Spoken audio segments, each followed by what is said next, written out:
Give it a second. Give a little update. You know what? Actually, I will. Let me just make sure I got desktop audio blasting. Oh, I don't have. I just realized I don't have any sound alerts and stuff. I'm waiting for it to go on your Facebook page.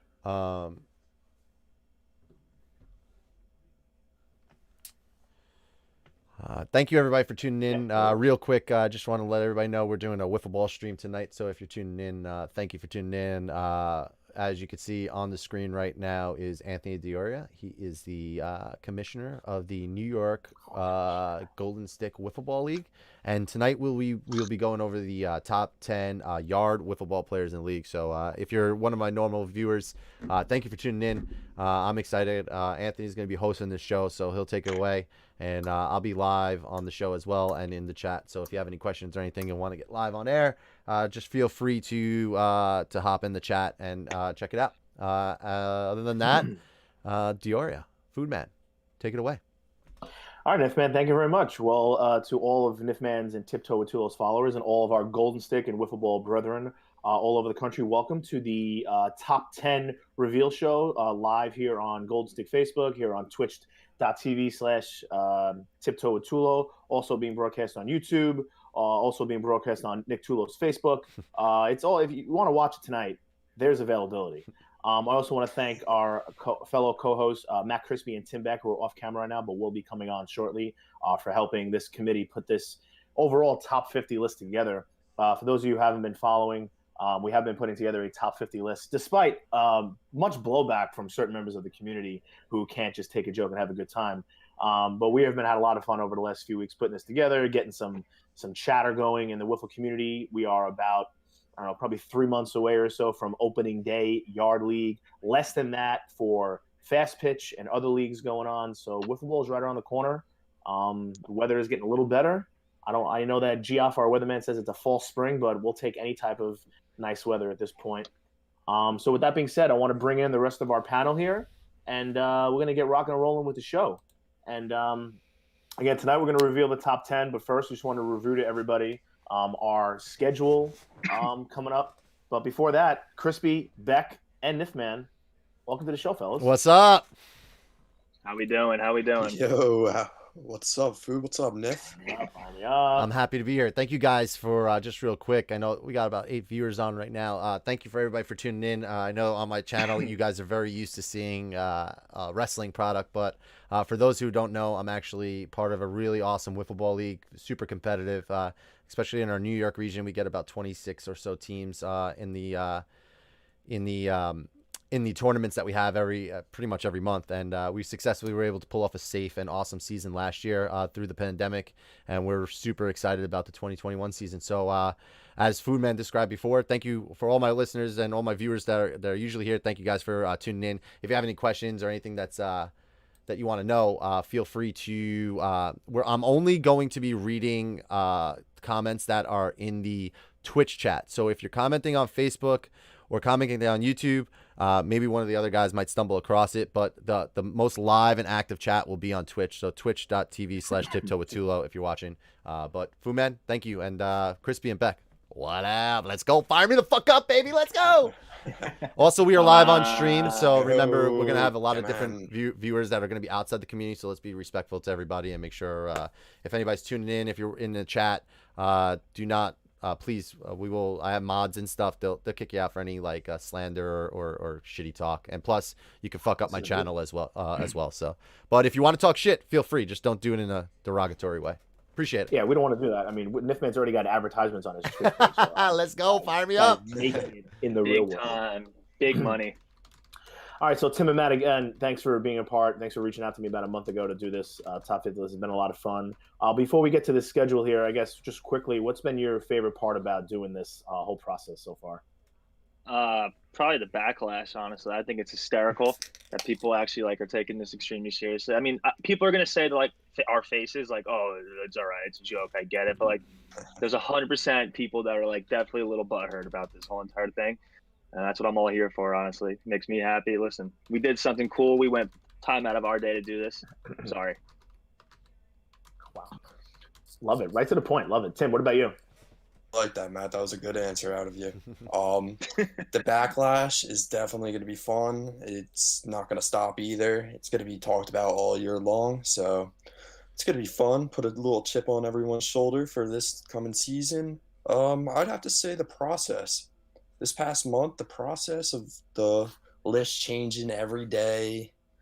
It was a lot of fun. People left off, getting people back on, people changing all around. It was fun to do. Yeah, I echo all those same sentiments. I'm so happy you reached out. Like I said, it was nice to actually remind ourselves, excuse me, how many people are actually out there playing Yard League. And we were probably a niche format about 6-7 years ago, slowly growing, and then honestly, over the last few years, we've really boomed into a player body of well over 100 guys now, spanning all over the country.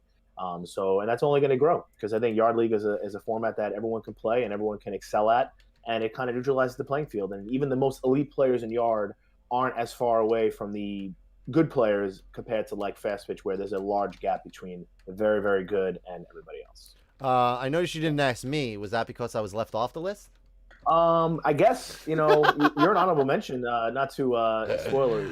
I'm only fucking around. No, but honestly, you've been late in the process here. My favorite part about this whole entire experience was that I got to suggest that we do this live on Twitch and give me the opportunity to kind of showcase what I've been working on. So I think we got an awesome show in store. I'm super stoked for you guys to read it. We might have some connection issues. We know if there's anything with audio or sound. Oh, you know what I'm thinking? Oh, talk, Fu Man. Oh, you guys are good. Okay, good. We're good. I just all of a sudden didn't see desktop audio. So, yeah, let us know if you need anything with the stream and stuff, if it sounds good or if any changes. But I appreciate you guys for tuning in. This is gonna be a fucking blast. I'm ready to talk a little shit. But honestly, where I'm gonna be coming from is just my experience knowing a lot of these guys before a lot of you guys knew it too. So knew them. So I'm just excited to go over this top 10, recap the top 50, and see where. Give my opinions because I wasn't really involved in this process. So I'm pumped to give my new feed on or new takes. So let's go. That's fair. All right. So actually, that's half not true. I sat down with you and Johnny Chech on that. Yeah, but nothing like I said was relevant. So nothing you weren't reached out. That's fair. All right. So listen, before we get to the rest of the list, though, we just want to remind people who are watching though that obviously most of the players do play in Golden Stick Wiffle Ball League. That as Nifman had mentioned earlier, I do help run along with Rob Landrew and several other people who keep Golden Stick going. We have our schedule up here. Our opening day is currently scheduled for May 16th. That is the first Super Qualifier event. And then on the left side, you'll see some other scheduled events right now. We have July 11th, July 18th, and our regional playoff is currently scheduled for August 1st. Now, I'm happy to announce that June 6th is also a date that's going to be penciled in. So there's going to be an announcement coming very soon about that. We've had some interesting conversations with the county and the different townships about fields this year. So that's why we're kind of in a slow trickle announcing our dates. But we are going to have the same amount of events that we usually have. We're not worried about that. Most of them are going to be in the same location, Eisenhower Park, East Meadow. But, when the dates become available, they'll be announced. We don't want to announce them too early and then have to backtrack. We've done that in the past, and we don't want to do that this year. So those are our events coming on so far. What's not listed is our Open, which is coming up in the middle to end of August. Again, those two dates are up in the air still, but it's either going to be the weekend of the 21st or the weekend of the 27th-ish of August, give or take. So that's very exciting. There's also several other leagues that are going on. MAW is starting in early April. I wish I could remember the date off the top of my head, but I know they have their first event coming up in early April. AWAA and Jimmy Cole up in upstate New York, they'll be having a Yard League tournament also in April. Very exciting. And right here on Long Island, we're going to try to run 2 preseason events like we did last year at Coops out in Suffolk County, probably the last week of April, the first week of May, give or take a day or two there. So again, like we said earlier, Wiffle Bowl is right around the corner, and I think we could all use some outdoor activities being cooped up in the winter, again, due to COVID and all these other things. CRISPE, BECK, Nifman, your thoughts on the current schedule situation and opening day? I'll defer to you guys. I'm excited. All right, I'm excited. Can't wait. Listen, the play is right here. I mean, we're ready to go. Like, ready to roll. Listen, I'm ready to get to it. And former player, possible sub/fifth. Yeah, never know. Who said that? It's weird. There's people. Never know, Niff. You never You know, never baby. know, baby. You never know where the wind takes you, man. This could be the time that Nifman does retire and move to Austin. He faked us out in 2019, came back in 2020. Oh, we'll see. This. I mean, if we're doing announcements, yeah, that's pretty much what's happening. I'm actually I'm in the process of selling my house right now and moving to Austin, so I'm gonna be one of those coming back part-time players, and I'll be there for the Open. So I'm telling you right now, as long as wiffle ball is being played, Nifman is always gonna be here, baby. Love that. The legend never dies. Chais will never die. We've learned that very, very. Real very quick, much. big shout out to Big Flies in the chat. He's like, let's fucking go. I got the Twitch. Fire me up. Love Babs. Wow. Babs, if you're listening, I totally forgot to call you at 2 o'clock today, like I promised. So my apologies. So I will call you tomorrow around the same time. Taking the train to work, I just kind of forgot it happens. But speaking of Big Flies, I do want to, I guess, before we move on to our honorable mentions, mention a few of other of our sponsors. Big Flies with his lumberjack yard bat has become a big product for a lot of our players this year. I also want to thank Ryan DiNapoli and Font Guy Apparel for this beautiful polo and a lot of other, that Gall sweatshirt that Nifman is wearing, a lot of other apparel that our players have been repping over the last couple of years. Also want to thank our longtime sponsors, Moonshot and My Stats Online, for their continued support and their products. And anybody out there who wants to get involved with Golden Stick, you know where to find us. Email, phone call, text, Instagram, tweet. Like that. I just disconnected my landline too, so it actually doesn't even make sense. But yeah, we're always looking for new sponsors. We have a lot of diverse guys in our league, and I think if you're looking to get a new thing out there, I think we're the perfect platform to bring a game out there. So, also CRISPE, you got your Chaz jersey on you? I can't see it, so I don't know. I don't want to go looking for it. But like, if it was accessible, if I see it, I'll grab it. Yeah. All right.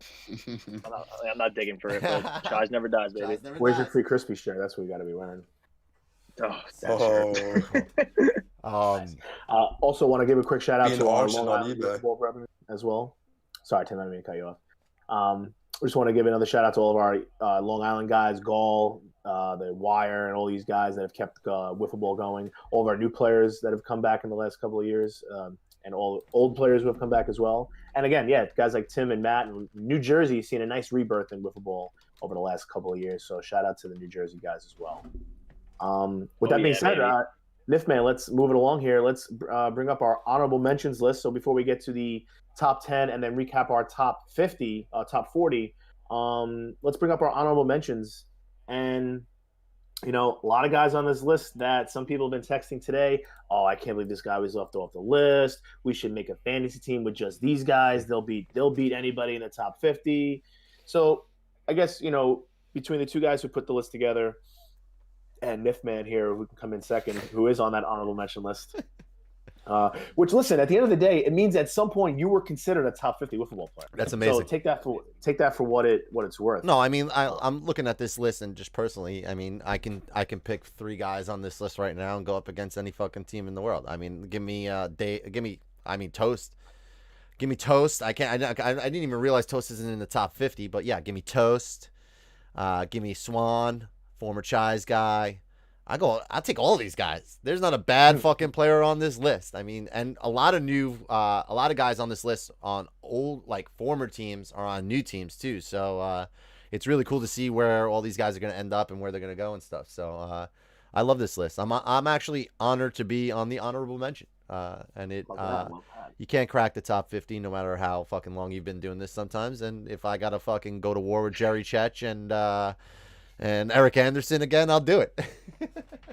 Yeah, I mean, there are definitely a lot of guys in this top 50 that, after we put the list together, you're kind of like, well, this guy could be 50, this guy could be 50, this guy could be 45. But, this is such as life. I think what Tim and Crispy could echo this again. When we were putting the list together, we were like, are we even going to get 50 guys? And then we started putting all these names down, like, oh, what about this guy? Oh, what about that guy? And we must have done that about 40 times. And we wound up finishing with about 100 guys. And we're like, wow, maybe we should have just did a top 100. But that we kept it at 50. Yeah, definitely next year. Especially on short notice. He was good. Also, Nif, you got to fight out Scott Thomas for his spot. You didn't know who he was. Yo, I feel bad because then I realized I knew who he was. And then I saw his stats, and I'm like, this guy is a top 10 wiffle ball hitter, huh? Like, all right. And it's so funny because I'm, I played with Tui before too, and I knew he was on that team with Tui. The name was so Scott Thomas. First of all, never trust a guy with two first names. I mean, yeah, it's a known fact. 85% that's his fake. So when I saw that name, I'm like, fake. I don't know that guy. What the fuck is a Scott? I even said, what is a Scott Thomas? But honestly, I apologize, Scott Thomas, because I do know you, and you're the man, and you hit the fucking shit out of the ball. So that dude is definitely deserves to be in the top 50 for sure. Yeah, we threw a bot in the list. Yeah, there was definitely some bias against the Massachusetts guys. So, I mean, that's why guys like Scott Thomas are actually later in the list than they should be. They're kind of forgotten about. Some early snubs from the top 50 guys like Mike Valenti, Mike Quezada, they and Nifman, including yourself, guys like Colin Prentice. Like a lot of these guys are teams that you can build, guys who you can build teams around. Just because they're outside the top 50 doesn't mean they're not a high quality wiffle ball player. I think this again just shows you the depth of the player body that we have that plays medium pitch wiffle ball around the country. There are a lot of good players. And like I said earlier, the gap between the number one, well, maybe not number one when we see who number one is, but maybe number three and everybody else is like, anybody can beat anybody on a given day, which is what made the list kind of difficult to pick and choose who was on, despite other people thinking it was so easy. Yeah, I know for a fact on this honorable mention list, the original list that me and Tim made for our first idea, I think there was about 8 or 9 of these guys on our original top 50. So that just goes to say how much people we forgot and the process and everything like that. Pat Lehigh wants to know, what is it like to be as sexy as you are, babes? So anybody want to answer that? Oh my God, Pat Leahy's not even on this list. Why did I say Lehigh? Leahy. I'm sorry. Yeah, Leahy. Well, that's what happens when you don't play and you become not involved. I guess I don't even know if he played this year. Did he play this year? He always plays. Yeah, I guess he doesn't. He's not consistent enough. Again, another thing that we kind of took into consideration, right? That there are guys who have been committed to playing yard league and on a consistent basis, and that kind of trumped in some tiebreakers when it came to guys who just show up at the Open or just show up once a year and think that they're better than everybody. Yeah, you might be, but put in a full season and maybe you're not as good because you're not willing to put in the grind like everybody else. Wow. Just my opinion. Wow. Love that. Maybe I'm biased because I run the league and I like when guys show up and I don't like when guys just show up once. But listen, at the end of the day, I think when we do this list again next year, it'll be nice and shuffled, and guys will have chips on their shoulder, and guys will come out motivated, and I think we're going to see a high level of competitive football. I mean, if I could give my example is I'm on the outside of the top 50 looking in, and my goal would be going into this year. I'm looking at guys like Mike Valenti, Mike Quezada, Toast, Matt Valenti. Toast doesn't need an excuse. I think Toast is a top 50 wiffle ball player. Anyway, look at these names. Jake Baddock. Scott Alford, one of the best hitters in yard around. BECK. You're there too. I keep forgetting BECK's in there. I'm just assuming BECK is on the top 50. But this is a reason to fucking go out and have a sick year, because the way this offseason went, trust me, I know. Next year can just be just as crazy, and everybody's going to be looking at this list and looking back to these honorable mentions and seeing where guys end up going next year, because there's a lot of talent out there. Oh, we had Crosby saying Dan Potter, hard snub. I can't speak. What? Oh, Dan Potter, definitely a hard snub. Well, he was a rookie. This is his first year playing, and we're happy to have him. Not that it's an excuse, but I just that's probably he is way too beautiful. Definitely is. He's actually he was number 2 in the Rookie of the Year. Yes, Matt Crispy Rookie of the Year. Number 2. Came number 2. Yeah. Love that. Hey, shout out to Way Too Beautiful. They've been a part-time team for the last couple of years, to no fault other than just they live kind of far away and obviously have real lives and jobs. But for them to show up a lot, they came up to 3 of the 4 super qualifiers and the regional and the Open, and Adam Milstead played at least 4 or 5 weeks in Gaul this year. Way Too Beautiful was well represented in the Golden State community this year, and as they are well represented all over the country most of the time. They're a great wiffle ball team. They've been around a long time. They are Way Too Beautiful, so love to have them. And then more New Jersey / Shout out Jersey, baby. All right, fellas, are we ready to move on to talk about our 11 through 50 here before we reveal our top 10? Yeah, let's recap the top 50 for sure. Love that. All right, so listen, it's 8:22 here on this Thursday evening. Thank you for taking the time to be with us. I am your host, Anthony Foodman Dioria, along with Matt Crispy, Tim Beck, and our producer, Nifman, Nick Tulo, Tiptoe with Tulo. Let's go. As he's been going by nowadays. Just Thank a you quick to- note: if you're watching live on Twitch, sorry, Food Man, I hate to cut you off, but if you're watching live and you don't follow me, please consider following the channel. And if you do follow already, or you're gonna follow, also you can use your Amazon Prime subscription to subscribe to the channel. If you just click on subscribe, it will give you a link to log into your Amazon Prime, and then it's free. It doesn't cost you any money. They'll use your Amazon Prime as a subscription base, and Jeff Bezos pays me money. So thank you for watching, follow, and subscribe. That's the last time I'll say that until the end of the show. Keep going, Food. Love that. Hey, listen, nothing wrong with getting some more follows. I'll also echo the same thing for those of you who are watching, following Golden Stick or not part of the Golden Stick community. Get involved. Follow us on Facebook. We got her on Twitter as well. We're on Instagram. You can follow the Spiked Lemonade podcast as well, hosted by CRISPE and BECK, a new wiffle ball podcast coming out a lot this year. You can follow them on Twitter and also, I believe, through Instagram on the Old Jersey Lemonheads page. So shout out to them. No Let's Go Sunday page yet. Hate to see it. Well, soon enough. Still operating under the Golden Stick umbrella for now, but we'll move into better and brighter waters All right. later on. Here we go. All right, let's see this top 40. I'm sorry, this top 40. This 11 through 40 list. 50. Oh, sorry, I'm having a hard time there. Too many numbers. 11 through 50. All right, I'll start off with a topic. There you go. I think Johnny Cecchio at 20 is the biggest problem I have with this list. And Yeah, you've made that clear several times. I know, well, in private, in discussion, and I was trying to save that point for this part, but I'm doing it now, and I'm thinking that that's crazy because Johnny Cecchio is literally the best hitting wiffle ball player of all time. Of all time. And last year, he led the league in hitting again. So not having Johnny Cecchio in the top 10, to me, personally, I get there's some really good wiffle ball players out there right now. I've seen the top 10 list, and I know where I would kind of move them around, but I think you got to earn your spots in this league, and Johnny Cecchio is the bar, you know? I mean, there's other guys on that list that are the bar too, but when it comes to hitting a wiffle ball player, hitting a wiffle ball, there's nobody better. So that's just my personal opinion. I don't know. Yeah, I mean, no, like I agree. He's like one of the best hitters like ever. He's like one of the few people like when he comes up in the box, you're like, oh, like shit, like he's gonna get a hit probably. It's just like just one of those things.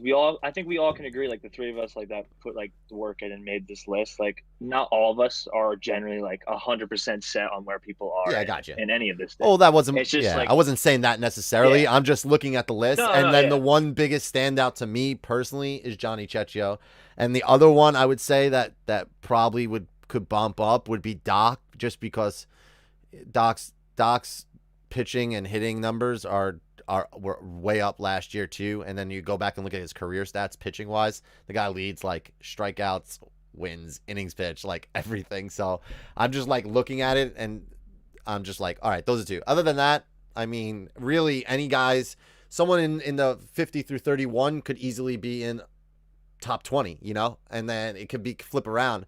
If you're on this top 50 list, it's pretty much being like number 11 in my opinion, honestly. Yeah, I think you made a really good point there. I think, you know, we looked at Johnny Cech's and not Doc's and a lot of these other guys' career numbers, which I feel like we never really do on the My Stats page. And we're looking at some of these ridiculous numbers. First of all, the fact that these guys have played 7-8 years now, that we even have stats that go back that long, which is awesome. I mean, Doc had an ERA, in like the high ones or low twos. It was ridiculous. Well, Johnny Cech's has a career 500 batting average. I mean, that's insane. Yeah. So just that alone, you're right. He could be a top 10 player. I mean, who bats 500 for their career? I know his double stats were a little skewed because we had that one year where we miscounted doubles, where if it was a line drive that landed in the outfield, it was a double. All right. So if you look at it, it's like 6-6, 21, 7, 3, 2. So clearly that one year, I think it was 2014, where we had some discrepancy. But yeah, I mean, look, we've said it a million times so far. Anybody on this list could be top 10. Not anybody, but a decent amount of guys could have made it to the 10, 9 area, 11 area. Johnny Cech and Doc definitely could have been moved up on this list. But, that doesn't, guys like Haverty and Pagano, Cerchillo, Polly, Senior, Tui, these guys are also elite players that didn't crack the top 10 and would easily be on my team any day. Crispy and Beck, what do you guys think about the 11 to 50 that we put together here? Tim, you got it. Back to what Nish said about Johnny. The screwballs are always playing late in the day too, so you got to factor in that Johnny's also seeing very good pitching every tournament. I remember our first year at Golden Stick as the Lemonheads. We played the Screwballs back-to-back tournaments in the third place game. So it's not like he's going there playing 3 games and leaving. Mm-hmm. He's playing the whole day, facing everyone's Pitching. best pitcher. Yeah. Yep. So it's not like And then, he's not facing the worst pitchers. yeah, no, he's definitely like a beast. And another person that was like talked about a lot is how Didio is at 23. Apparently, we're like ridiculous. I mean, listen, he won a national championship. He helped him pitch his way there. It's just some older people, like Food, had different opinions than I did. I could have, just by the eye value, he's great, like everything like that. It's just when you put more stuff into perspective, it weighs it out a little bit more. Yeah, I mean, this list is interesting because literally, like I said, I mean, anybody 11 through 30 can really just move around, you know? Yeah, Yeah, like, we thought. Go ahead, Chris. Yeah. Sorry. like I think the top 26 or 25 people to like 11, like, or like you said, or like an honorable mention for the top 10. Like the top 10 are just like different animals in their own breed. Yeah. But everybody from 11 to like maybe even like the 35 area, like could have had like a little bit of an argument, like, hey, like maybe they could be up there. Like most of the people on that list, I think. Yeah, I mean, I think at any and given they're point, top players on their team. Mhm. yeah, no doubt. I'll say sorry to cut Sorry, you off. Food. No, it's okay. I feel like I waited a little bit and then maybe it's the connection, or maybe it's my connection. But yeah, I think anybody on this list, especially up until 35, 40, on any given day can be a top 10, if not a top 5 player, because sometimes guys just get hot and they're unbeatable. I mean, Johnny Chech is a perfect example of a guy who could just all of a sudden be like 9 for 10 with 6 home runs. You're like, oh my God, this guy's psychotic today. But also could have days where he's 1 for 10, and he'll tell you that. So it's interesting. Consistency is a major part of being a great player, is being able to come in, come out every day, put in the work, and be consistent with your numbers. Even if you're struggling, you still, if you're not getting homers, you're getting singles as opposed to striking out. You're working walks, you're long at bats, and you're kind of battling. And there are plenty of guys that do that, but I think the top 10 guys do it better than everybody else, which is why they are seated in the top 10. I agree. Great. We're good. You want to move on to the top 10 now? Yeah, I think we're ready to rock. Yeah, recap. We're going to the top 10. All right. What's the top 10? Give us the top 10. So the way we're going to do this is we're doing 8 through 10 as a group, 6 and 7, and then top 5 individually. So I don't have I do have a soundboard. I could have played something. I feel like this is kind of like lackluster. Give me a second. Hold on. I feel like we need something if I could pull it up quick. No. Oh, so yeah, there it is. I got it. Go. Keep going. Yeah, keep going. I was like, while Nifman's looking for that, again, I want to thank everybody who process. Want to thank all the players who are on this list, both honorable mentions and the top 50, for even playing wiffle ball. And just excited to hopefully see this list grow over the next couple of years. And we're going to start working on some other side projects. Like we got top 10 hitters, top 10 pitchers, top 10 fielders, top 10 pash. So we want to get some more lists. And although some people may not like lists are fun. Let's get people talking. And I think we all need some of that in February, March, April, before the season starts. And even during the season, to keep it going, like Smith stayed. We haven't even talked about Fall League. And we have a lot of guys who only play Fall League on here that it's just, wiffle ball is growing. Give me all right, Niff, you ready for 10, 9, and 8? Yeah, give me a second. I opened up this soundboard, and it's like ready to crash my fucking computer. I mean, going about like fall too, that was definitely like a new experience for me, even though like obviously playing with Niff was a great time. It was fun to be, I guess, everybody's enemy in Gaul, Chai. Everybody hated it. Yeah. But no, it was a good time. It was a different experience. It was definitely a different vibe. It definitely felt like a little bit more relaxed, but it's still, the competitive nature was still there at the end of the day. A bunch of guys that really love it coming out in the cold in the middle of September, October. Like, it was great. Yeah. November too. Yeah. I enjoyed going, and I wasn't playing. Fuck yeah. And you played a couple weeks too. Didn't you play 2 weeks or 1 week at least? And you were a guest member on the Chais as well. Yeah. So, Chais for life, man. I will say about Gall though, it's feels like it's a little, but I mean, fucking Crispy had like 21 innings of a perfect game going, of like no hit fucking ball going in Gall. So like as fun as it is, this dude came out here, and then all of a sudden now guys are like, damn, Crispy fucking chucks, and now he's going into this yard year with a ton of momentum, which he probably would have ended last season off.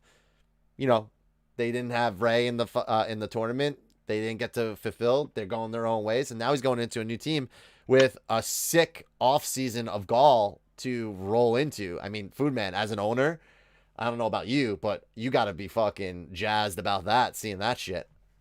Well, listen, when I saw the free agency frenzy getting out of control, I was like, I need to lock in a couple of players here. And once the Lemonheads broke up, I was very, very interested in both CRISPE and BECK as a package deal. And I'm just looking forward. I think Play is going to really be a team to beat this year. I'm really excited. I feel like I try not to talk a lot about my team because then I feel like there's like you got to like step up. Fuck that. And I'm not afraid to step up. You guys are fucking but, awesome. You know, I don't like being the loud guy in the room. Listen, Nifman, this is not a knock on you. I could never be like you when it comes to bringing the flag. Like, I just don't like drawing attention to the team. But maybe this year we do something different. Maybe this year we get a little louder.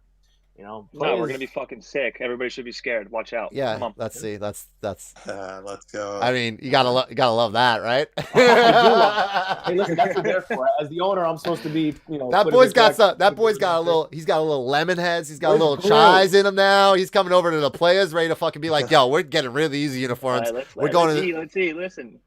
Oh, we are changing color scheme this year. I love it. New threads. All right, let's go into this top 10. What do you say, boys? Here we go. Let's do it. All right, folks. We are going to bring to you now, live, 34 minutes into the show, the top 10 wiffle ball players currently in Yard League through Golden Stick. And we're going to start off with 8, 9, and 10. Are they up there? Yeah, they're up. Go.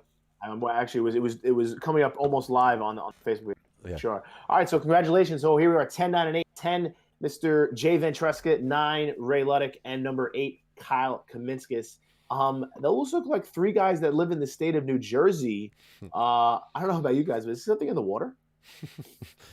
Listen, we breed. We're bred different over here. We're built different. Listen, it's a Jersey pass, you know, right out for Jersey. Listen, we're taking over, you know. Gotta do what we gotta do. Yeah. Hopefully have a tournament in Jersey next year too. Hey, it's in the works. We're having conversation with people and stuff. Hopefully it comes through. So, I mean, I've been playing for a long time. I've seen Jay and Kyle for a very long time, and they are honestly 2 of the hardest guys to get out from a pitching standpoint. They don't strike out. They, again, what I was saying before about the consistency, even when they're having a bad day, they're still hitting hard ground balls up the middle for base hits instead of line drives. They just find a way to get on base, especially Kyle. Kyle just does a great job. He covers the plate really well. Can go to all fields. If you want to play 2 guys on one side, he has no problem going the other way. And also on the mound from Kyle is, again, he throws great yard speed compared to a lot of other guys. He's got a great arsenal of, you know, he doesn't really try to fool you with a lot of herky-jerky stuff, but he hits spots better than anybody, and I think he's well-deserving of the spot number 8 on the list. I mean, look at that fucking strikeout to walk ratio. That's fucking pretty insanity. 46 strikeouts, 11 walks as a pitcher. And then you also go up to his hitting stats, and it's the complete fucking opposite. 6 strikeouts, 30 walks. I mean, beast mode, the dude. And very quiet and reserved, which is very interesting. You look at a lot of guys on these lists, and a lot of the guys on this list are very quiet, reserved dudes that keep to themselves. And Kyle and Jay are those go to work and, you know, just fucking hit the shit out of the ball and make you miserable all day. They're always in the playoffs, always at every tournament, every single time. And now that team has Lanigan too, a little different presence, another veteran presence as BA goes off and starts his own team. Shout out to BA. So it's going to be interesting, you know, some good arms, some state of mind. Good for you. Yeah, good players. I mean, Jay hits the shit out of the ball. It's just 574. I mean, like, the guy is in the box. It's impossible to pitch around them. If you beat him, fucking tip your cap and hope you can do it again, because, I mean, the guy literally is on base all the time. He's also a vacuum in the field. Yes. Very true. He gets everything. Very true. Yeah, he does. All right, so we spent a lot of time talking about both Kyle. players too. Sorry, Tim. Again, it's every time. Nah, it's all good. It's all good. Here, Food Man, a good way to do it is every time you'll introduce and talk about something, we'll always go CRISPE, BECK, me. Okay, so that way everybody gets their opinion in, and then we can go. Love that. Hey, listen, I'm not trying to not get people's opinions. No, I just so you don't have to worry about cutting my man BECK off every fucking time. Well, Beck, this is a very good segue here because now it's going to be mostly Beck and Crispy taking over here. So we've talked a lot about Kyle and Jay, but let's talk about number 9, Ray Luddick, a fairly new player on the scene. He's played yard for a couple of years now. And Anthony Cerachillo during the summer pretty much said that Ray Luddick is one of the best players in the country and that the Lemonheads were the best team in the country at the time. So Crispy and Tim, tell us a little bit about Ray. Yeah, I mean, obviously, like, we've been boys with Ray forever, like, very close friends. We've been playing wiffle ball since we were kids. Just besides the fact, just knowing Ray, like, if that kid, like, really wants something, he's going to get it done. Like, I personally wouldn't want anybody else on my team besides him. When we won in that qualifier that one time, he didn't give up I think he gave up one hit the entire day. It's just, he looked at me and Tim early in the morning. He's like, listen, like, we're winning this today. And the kid just went on an absolute warpath.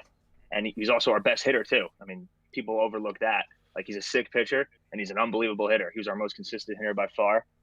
Ray's an absolute dog, and he definitely deserves to be on this top 10 list. I'm also realizing that I didn't update Ray's stats here. Those are Kyle's stats, it looks like.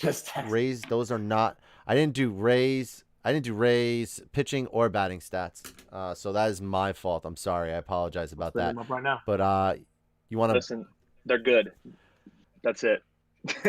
I'm making him look even better though, because I don't think they were that good. I mean, his pitching stats are up there for sure, but I think because your stats weren't, you didn't have that many stats games played last year. But that's our stats stopped counting for some reason after the second tournament, like all of ours. Right. So don't go by the stat. It's not even worth to bring up his stats because I don't think they're that accurate. Yeah, it's unfortunate. But yeah, those aren't Ray's stats. Just little first fault of the day. Well, I'm probably sure this won't be the last, but those aren't Ray's stats. Now that I'm looking at it. I'm surprised we didn't catch this yesterday. I guess I really wasn't looking at the numbers too much. I was flying through, but not a big deal. Well, again, anybody can just go on My Stats Online right now, Golden Stick Wiffle Ball League, Yard League, New York 2020 season, and they can look up Ray and the rest of the Lemonheads and really everybody else that played and check out their stats. But regardless, we got stats aside, Ray has passed the eye test in being in the league. His knuckleball is top of the line. He's a great hitter. He's a good competitor. Although a lot of people maybe aren't too thrilled with his off-season. What's the best way I can say this? Antics. Yeah, oh wow, Tim. Carousel. Yeah, carousel. Yeah. I'm trying to think of like not work ethic. I can't think of the word right now. But yeah, I mean, there's a reason why he's able to go with like 5 different teams. He accepted offers from 3 different teams, but eventually accepted the one offer to play with 10-run rule for the 2021 season. And that team of Gary, Ant, Ben, and Ray, I mean, that's electric factory. If they don't win a national championship, it's going to be the enemy that beat them. I don't think they'll lose to anybody else. Yeah, I mean, I was involved in that situation. I will say this, that I was really excited to see what those 3 guys were going to do together. Like I was pumped about it. And I think some things went down that kind of got in the way. But we'll say this. If 10-run rule doesn't win the national championship, boy made a bad decision. You know, their championship or bust, in my opinion, because those guys need him on that team. So it's on Ray to show up this year. And he's got honestly, as good as Ben is and Gary and Ant are, this decision that he made, he's going to have a lot of eyes on him this year. And a lot of it has to do with me because honestly, not necessarily like I built this whole thing with the Chives was built up so dramatically. And then this whole thing happened. And I'm not saying me, I didn't mean to say he definitely deserves it because he's that good of a wiffle ball player. But what I'm saying is that like, wow, now he's got even more eyes on him, you know, and he's got to go out and show out, and I'm confident that he will. And especially after not being able to play in the national championship last year, we didn't get to see Ray in the nationals this year. So, you know, I think he's in a perfect position. I think there's less pressure on him because of the team that he's on. He doesn't have to worry about being the best hitter because they got Gary and Stan. He doesn't have to be worried about being the best pitcher because Stant is there, you know? So I think for him, it's taking shots at us, huh? I joking, no, no, joking. I'm I just was saying. waiting for that. No, like I'm just talking about like now from him being on your team and going to this team after your guys' transition. It's like wow, he's going over to 10-run rule where these guys already should be national champs. Now they got Ray, who's showing like he's a national championship already, a national champion already. That's a scary fucking team, man. I can never pitch a 10-run rule without getting 10-run ruled. I mean, that just shows why I'm not in the top 50. But it's just true. And now they add Ray. Yeah. It's going to be scary. Yeah, It'll be fun. Last thing I'll say about Ray is like he's definitely a game changer. I mean, like we made it to Sunday without him somehow. I was a little shocked that we did, but just imagine if we did. Yeah. Like, I'm not saying that we're going and being the enemy because we played them the first round and lost, but yeah. maybe we're not playing them in the first round if he's there and pitches those games that Phil blew for us in the beginning of the day. Like, who knows? Like, it's just he's the game changer. Any team's lucky to have him. I think 10-run rule is going to be sick. They obviously have a big mountain to climb, and he's used to all the eyes on him, so I think he's going to be all right.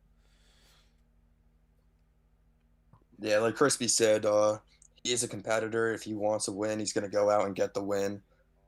Funny story about the day that we did win the super qualifier. I think we were playing game over, and it was the second inning. And he goes, if we get through this inning, we're winning the rest of the day. We got through the inning, we win the rest of the day. only team we lost to that day was the Players. That's right. We did lose to the Players that day. Oh, was that Yeah. that was the day Phil pitched, right? He He couldn't throw a strike. to save his And life. then you guys just threw like you guys out there, but we just kept it. Yeah, that was so funny. Yeah. Yeah, you lost us. Wow, look at us, man, huh? Food man. Hey, well beat us, bro. That's what we do. That's what players do. But beat teams when they shouldn't, beat teams when they should, lose to teams when they should. You know, it's what we do. We're inconsistent. That's why Anything else on these three guys? I think we're ready to move on. All right. Listen, Yeah, I think we covered it. congratulations on being in the top 10, Kyle, Ray, and Jay. LFJ. I wholeheartedly love number 6 and number 7. Yeah, these are, again, two of the best guys around, honestly. Yeah, two of the nicest guys in Whiffs. Congratulations, Matty Griffin and Kenny Rogers Jr. for cracking the top 10, being players number 6 and number 7. I mean, what's can you even say anything bad about these guys? I mean, really nothing, not too much to say. They're great players. They're really good hitters as well. Kenny Jr. is another guy. You want to talk about covering the zone, right? The guy, first of all, stands behind the backstop virtually, and then he can reach the other end of the backstop and hit the ball down the line with power.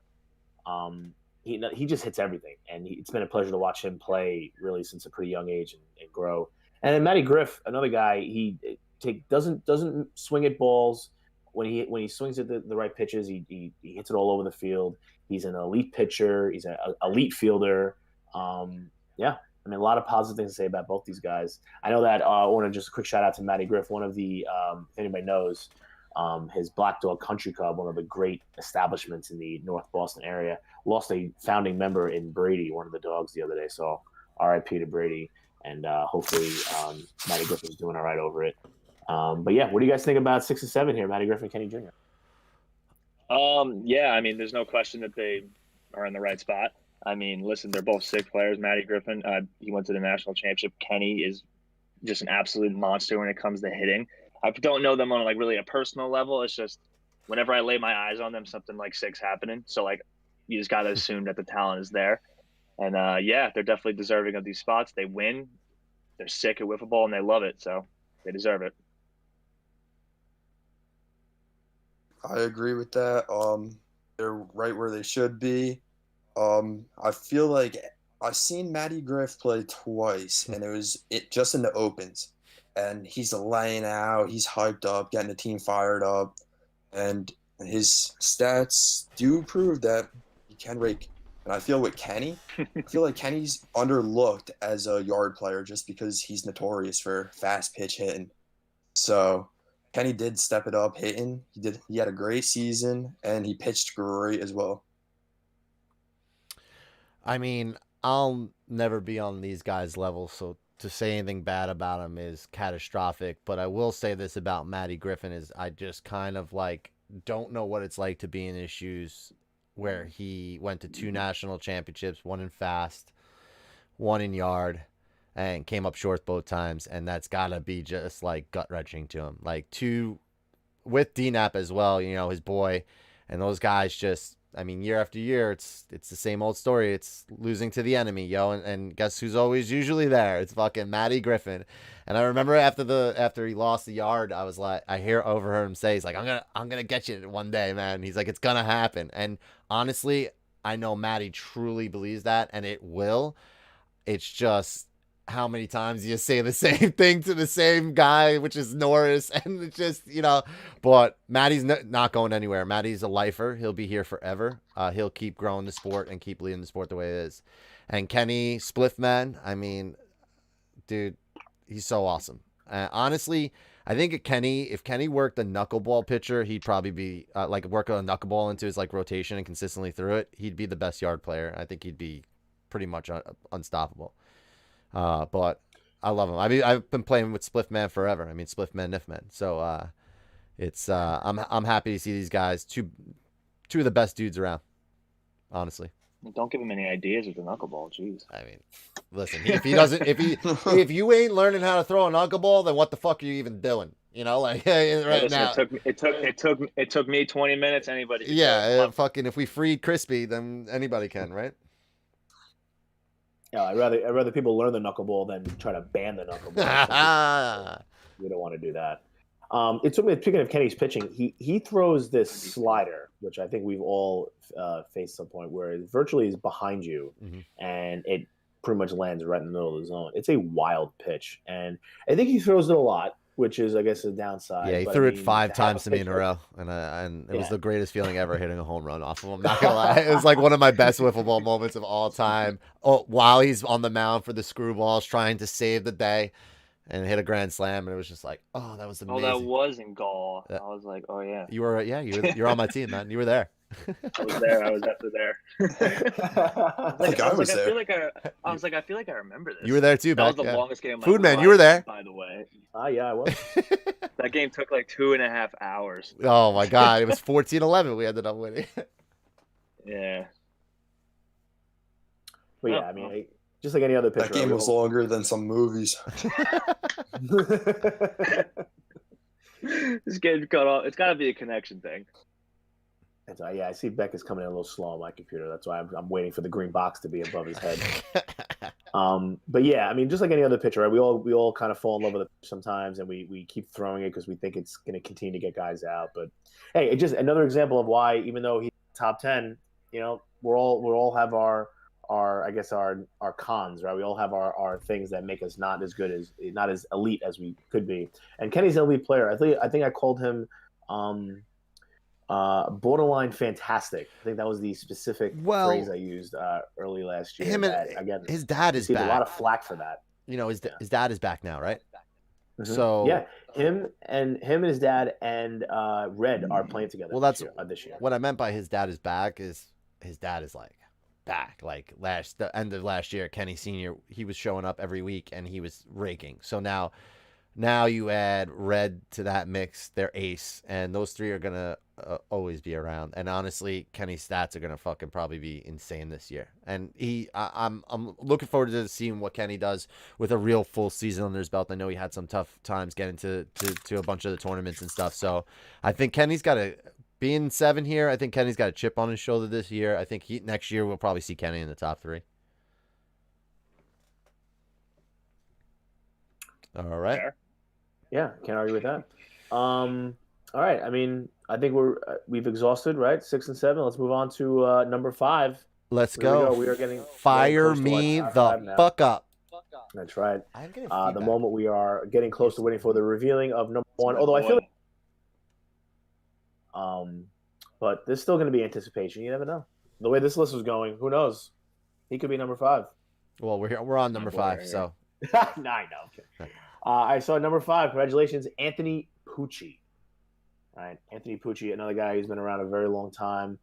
He's been a little more of a part-time player recently, but he still shows up more than a lot of other guys. And he's, for such a good player, he's bounced around to a few teams.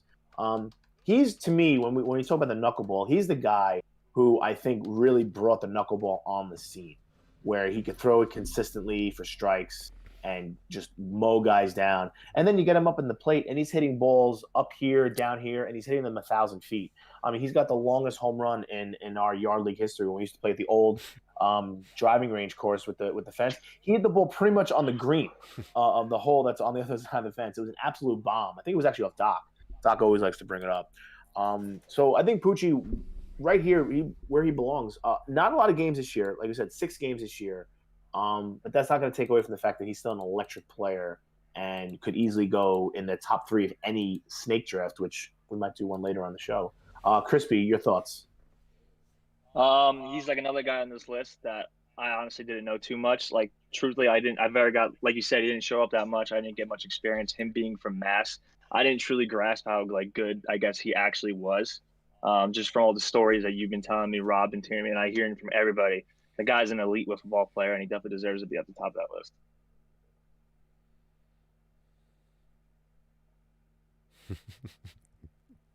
Tim? Wait for Tim. My bad. Cue him up. Yeah. I was waiting for one of you Yeah, two idiots to do something. That's on me. That's on me. No. So, yeah, I'm with Crispy on this. I did on Poochie. We faced him once this year. He had a decent knuckleball, but from his past, what you guys explained, he's definitely deserving of number 5. And his team, Game Over, they're always making a late run on Sunday. So it just shows that he does play a big part in that team, and he is a great player. Did I see Dan Haverty signed with Earl for a yard? Yep. So what does that mean for Poochie and Flynn? So now, that's interesting. Because if those guys become free agents, then things start to get a little crazy. I mean, yeah, they become a 4th on a team that's already good. Imagine someone just got. I mean, everybody should be hitting up Poochie now. Yo, Poochie, you want to play on the Chives? Yo, Pooch! Yo, Poochie! Poochie and Flynn, you guys want to play on the fucking Chives? Huh? You want to play with Niffman? Yeah, honestly, I saw Poochie's name, and, like, I haven't seen Poochie in so long, so I was like, Poochie.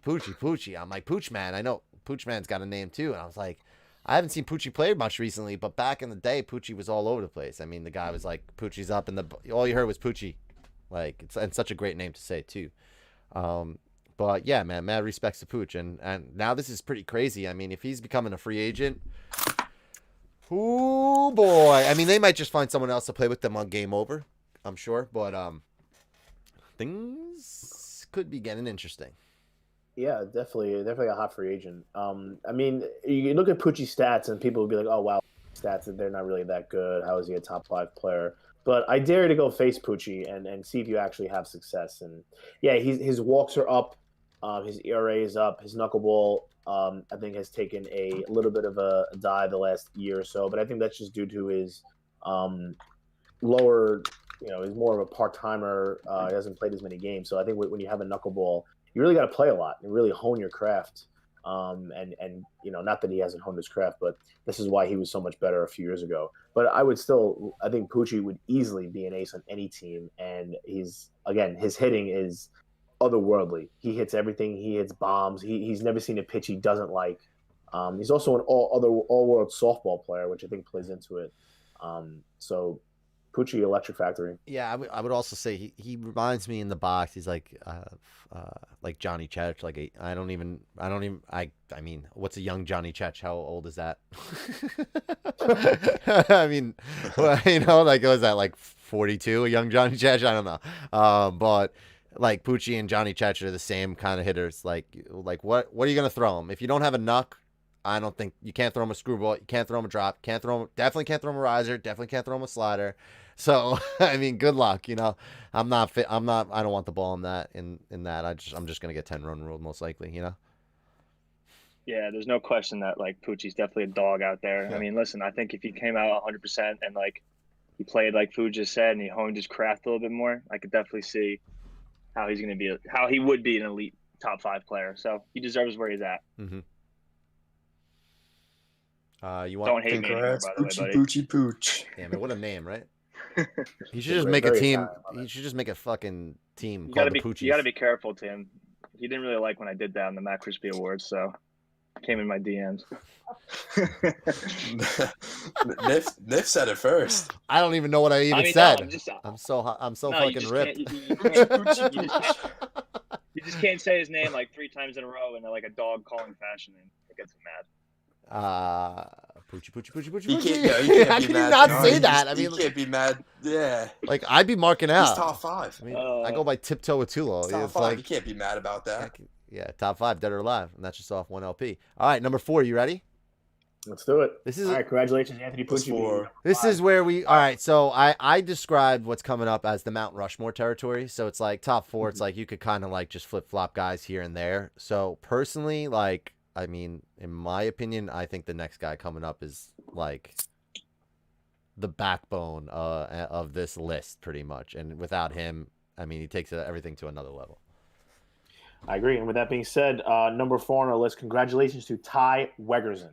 Congratulations to Tyler. Another just, you want to talk about all-around player. This guy hits everything. Great. His pitching has really improved over the last bunch of years. And, you know, when you play on the same team as guys like Kevin Norris and Sean Handel and Joe Purcell, you know, you become a great player. And it's just, I mean, look at those numbers. He's also, you want to talk about a high pass guy, right? He's an intimidating guy to play because he's always loud in a way where you're just like, you can't let this guy get rolling. You can't let him get a couple of hits. You can't even walks. Come on. You know, and he finds a way to fire himself up, and you got to keep him fired down. If you keep him down, then you have a chance maybe to be Ty. But then obviously he's got the rest of his team behind him. But again, all-world hitter, all-world pitcher, all-world fielder, all-world player, and like Nifman said, could easily be 2, 3, but he's right here at 4. So congratulations. Yeah, I mean, we all remember like at the Open, he nearly like cracked his skull open diving over for that ball, like over the fence and stuff. Like the guy's a lunatic. He wants it. I've only faced him a couple times. I mean, God bless you. He happens You're lucky. To be like, no. I mean, he happens to be the one person on the team that I actually could throw a knuckleball to a strike against that team. So he kind of gets the rough end of the deal, but he still hits me around. Yeah. I mean, so he's definitely a beast. Like he's a joy to watch. He definitely is intimidating to play against. It's just like that look in his eyes, just like he wants to rip your head off. So like he's a dog. Absolutely. Yeah. Yeah, he's a very high intense player, some would say, but his stats back up why he's number 4. He's a great pitcher, unreal hitter, makes all the plays in the field, and he's surrounded by other great great teammates. It's my fault. So, congrats, Ty. It's kind of crazy to think how long I've been playing wiffle ball against Ty. Like, I mean, when we were in Wiffle Up, it was Nif, and they were the Blue Razors. Ty was like fucking 14, 15 years old, I think. And they were nasty then, and they will be nasty forever. They are... before the Blue Razors, it was Doom. And Doom went away, and Enemy took over, and a lot of that has to do, and I would say wouldn't be possible without Ty. The guy's energy is insane. His passion is the best, I think, of anybody in the league. I mean, what he does and how focused he stays, it's like watching a professional athlete, honestly. Like, I think you see guys when they like get in their zone and they lock in. When you see Ty, like, he's quiet, and then he goes out, and then you get that one, like, come on! And you're like, oh, iconic. Fuck. The ball I mean, watching him at the fucking national championship, at the Yard National Championship, it's like, I have a video of it. He just fucking smashes that ball. He's like, get the fuck out! And he's around the bases in 1.5 seconds. You're like, how do you beat that? What are you gonna do to mentally out-tough this guy? And you can't. And like, Norris is this guy that we all love so much, right? And Ty kind of just, it's always, you know, the focus has really always been centered on Norris, I think, as the GOAT talk and stuff. But like, Ty's been there every step of the way, every championship, every single thing that Kevin Norris has ever done. Weg has T-Weg has been there, and honestly, I think without him, I don't never break up. Always stay together, you two. Like, please, because it's the best thing going in wiffle ball. And now it changes the league. Everybody's coming together now, making these super teams because everybody wants to beat the fucking enemy. And guess what? When you get there, you think you got a shot, and they will constantly always shut you up. We got them next year. Go for it, baby. Oh, yeah, Play us. Hey, I beat the enemy. I beat the enemy twice in my career. One of them might have been in a comeback cup game in Boston, like a few years ago. That meant nothing. But hey, it's a win nonetheless. Here's the funny part about the enemy. 1-1. Yeah, 1-1. Here's the funny part about them the last couple of years is they don't perform as well in the regional qualifiers, and it's like almost like you're like you'll see a team like the Storm just gets a 1-0 win over them, and they're going home after the first round, and you're like, what's going on with the enemy? What's going on with the enemy? And then they show up at the fucking Nationals and they just win every fucking game. Every time you got a lead on them, they fucking mentally break you down and take you out. And honestly, it has everything to do with this fucking guy. He's just an absolute beast, a savage. One of the great. Yeah, I'll tell you exactly what it is. It's called hibernation. Yeah, it's just like they're priming for their priming. Norris is just chalking up his cue stick, just like, I don't even give a fuck about wiffle ball right now. Sick. It's like they're bears. They come out when they're ready. Well, just like with any great team, right? Sometimes they know what it takes to win the national. They know that they shouldn't be playing their best wiffle ball in the middle of July at a super qual. And not to say that they're not trying, but they know what the bigger picture is, and they've won the bigger picture several times. I'm telling you right now, those guys when they don't win, it may not seem like it doesn't matter because they won so much, but I'm telling you, every single time they don't fucking win a tournament, they're just like, it's a waste of their time, honestly. Anything but winning is a waste. Yeah, that's sick. I agree. Sick. Yeah, and like you said before with Ty in the last year was hitting. I feel like every time you looked around, he was hitting a ball above the snack shack. Oh, over the snack shack, yeah. Let alone he was also going to the outfield and ripping shots in between innings as well. Out of the bottle. Just bomb. And when you said, Niff, sometimes when guys are in a zone, there's no getting them out of the zone. No. Unless the tournament's over, and that's what happened. You always wonder, like you always say to yourself, like, oh, when's Ty gonna? When is this gonna be too much? When is his emotions gonna get the best of him? And honestly, you could have probably said that about him maybe a couple years ago. But this dude as he gets older, he's into this competitor. I mean, there's no breaking him anymore. The passion is what drives him. His yelling, that's who he is. Like I don't want to say yelling like in a bad way, but that's what makes Ty mm-hmm. is that energy and that high energy. And a lot of the older players, Wink and Lanigan, they hate stuff like that. They hate the fun. They hate the excitement. And guys like Ty, guys like Packer, these other guys that need that fuel. They need the screaming. They need that energy to put them over the top. Ty can just tap into it. And sometimes all it takes is just like a dirty single up the middle, and there it is, activated, and you're done. You could be holding the enemy. It's the bottom of the third. You're up 1-0, maybe 2-1. You got an out. Ties up, and you're working him, and he just dribbles a base hit somehow on the right side. He gets through. Next thing you know, you've given up 8 runs, and you're like, wow, that was Ty. Thanks, Ty. Appreciate it. So true, dude. That's the end of the video. So congratulations to Ty, number 4. Again, nothing but positive things to say. He's come a long way, and frankly, he's probably in the prime of his career right now based on his age. So congratulations, and we're looking forward to a lot more success from Ty in the anime. Let's go. Number 3, you ready? All right, here we go. Let's go. Number 3, we're moving on here. Congratulations to another – actually, I shouldn't say that. He's not from New Jersey. From Delaware, Mr. Ben Stant. Congratulations to Ben for cracking the top 3. Again, I do want to talk about he's like Poochie now, right? We're talking about Poochie's knuckleball a bunch of years ago. That's Ben right now. His knuckleball is world class. He's also an electric hitter, hits everything. He's a lefty, so he's automatically better than you, and that's just how it works in life.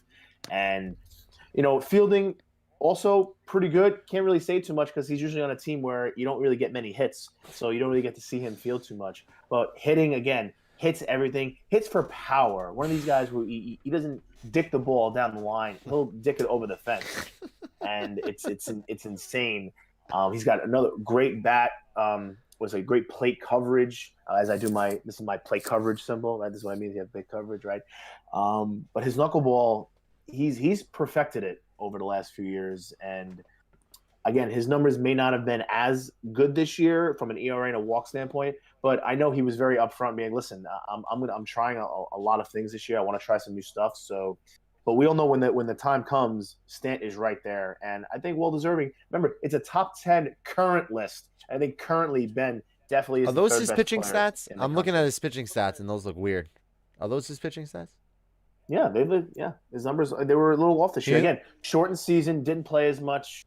Oh, right, A right, lot right. of teams in the tournaments, He only pitched you 4 know. games. I guess that makes sense. Yeah. So, yeah, as Venus says in the chat here, lefties rule. Lefties, he may pitch righty, but batting lefty, pretty good player. Crispy and then Beck. What do you guys think about Ben being here number 3?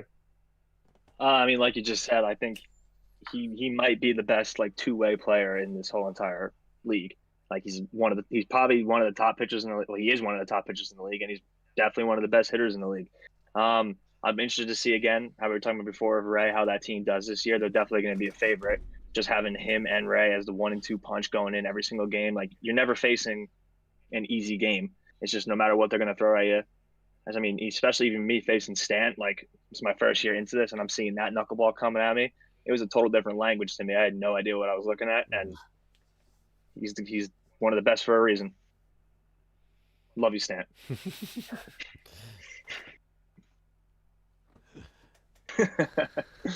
Tim.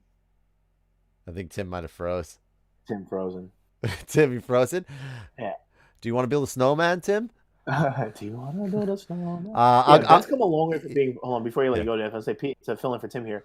He's come a long way from being part of that PA Blue Dragon squad that used to come to the old PA region with the Clickio tribe, and to come now to New York from Delaware. First of all, again, thanks for driving that far to even play wiffle ball. Love the passion, love the energy, and yeah, just like Chris said, a great two-way player. Again, Yeah, I mean, it's crazy to see another guy who's been playing wiffle ball for a really long time. It's crazy to see, and young too, still. And you feel like this guy should be fucking what, like 36 years old already. I mean, it's insane. And he's like, what? How old is he? I don't even know how old he is. 23? He's like 22. 22? 21?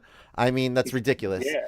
I mean, the guy revolution. I thought I was like, my bad. No, go. It's fine. No, I said like I was shocked to find out he was that young. It's wild. I thought like me, Tim, and Ray were like one of the younger like groups in this, but he's younger than all of us. He revolutionized, I think, the way people cut the ball too. His cut is probably the best cut in the game. When a knuckleball came on board, I think he was the first one to really consistently start throwing it, and with his cut and his just command for it, he's virtually unhittable most of the time. And then maybe you're on a hot streak and your pitches have been working, and you go out there and listen, I'm not the best pitcher, but I shut a team out and go and face Stant the first pitch, throw a nasty Brooklyn sweeper, and he hits it 174 feet over the fucking fence. And you're like, you gotta be fucking kidding me. I just threw that pitch to everybody else and they didn't fucking hit it. So how come you just hit it? And that's just what he is. He'll just gut you. And the guy is not even at the top of his game yet, which is scary. And he plays a ton of wiffle ball. So it'll be interesting to see with the full-time fast pitch schedule and how quick the fast pitch scene is coming on, how it will fare for them. But, I mean, they got a fourth guy now, so that's less pressure on Ant, less pressure on Gary. I mean, Jesus Christ. Now he's even going to have another. Uh-oh. We got light action. No, I pressed the light thing by accident. But yeah, it's scary to see what they're really going to do. We lost Beck. There he is. He's back. Maybe he's back. Oh, we switched. So yeah. So I mean, Ben could be the number one guy when he wants to. You know, he can be the best player in the country when he wants to. So I'm interested to see how 10-run rule does this year, because honestly, it's hard to bet against the enemy, but that's a fucking sick team. Oh yeah. I see that Tim is back with us here. Tim, you ready to contribute? Yeah, I'm ready to chime in. So, I don't know what was said, but Stant, unreal pitcher, unreal hitter, makes all the plays in the field. We do play with Stan a lot. We do practice fast pitch and yard in Jersey. It's a lot of fun. But yeah, and Run Rule definitely has a big season coming up, and they definitely want to prove themselves. And it all starts with Stan, his team. Got to take them all under the wing and try to win that championship. I could tell you right Like now. Neff said earlier, championship or bust. Yeah, I think that's it. And I can tell you right now, when it was Gall and Stant came down that week in fast pitch, and he was like, "Oh, I'm just gonna sub because we're gonna practice, but I'll sub on a team while I'm here," and he subbed on the same team as Ray. I was looking from afar, and I'm like, I don't like this.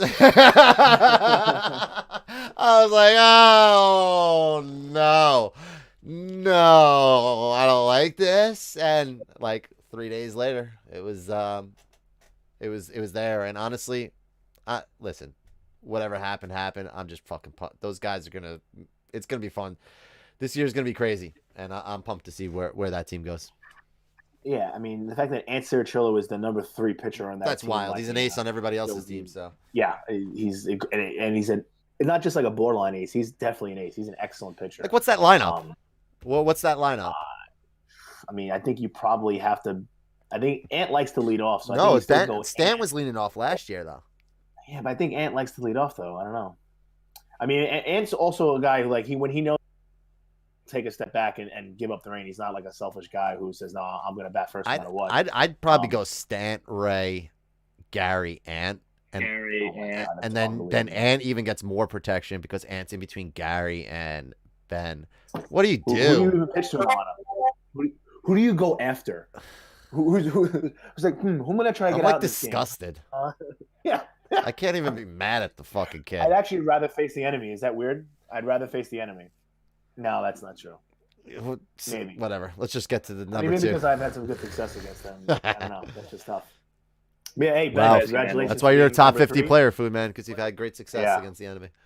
Yeah, I wouldn't say okay. I mean, not great success, but I feel confident pitching because I've faced them so many times. Not these guys. No chance. Hey, listen, if we play in this year, it's all yours. Good. I love pitching against the enemy. Fire me up. Come on, give me the ball. We'll lose 3-1. Come on, let's go. Let's go. Fire me up. Give me the ball. All right, let's move on here. So congratulations to Ben again being number 3. Number 2 on our list, representing the Massachusetts region, representing 7th Floor Crew, also representing, or I guess he is, Font Guy Apparel. Congratulations to number 2, Brian D. Napoli. One of us. I mean, Font Guy Apparel. I mean, if you're on a wiffle ball field, everything is Font Guy Apparel nowadays. A majority of it. So, real quick about DNAP from a wiffle ball standpoint. You want to talk, again?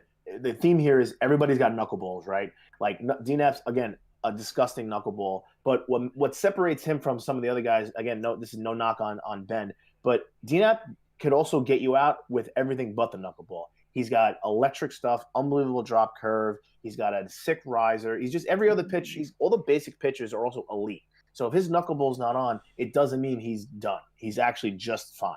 The knuckleball is almost like a bonus for him.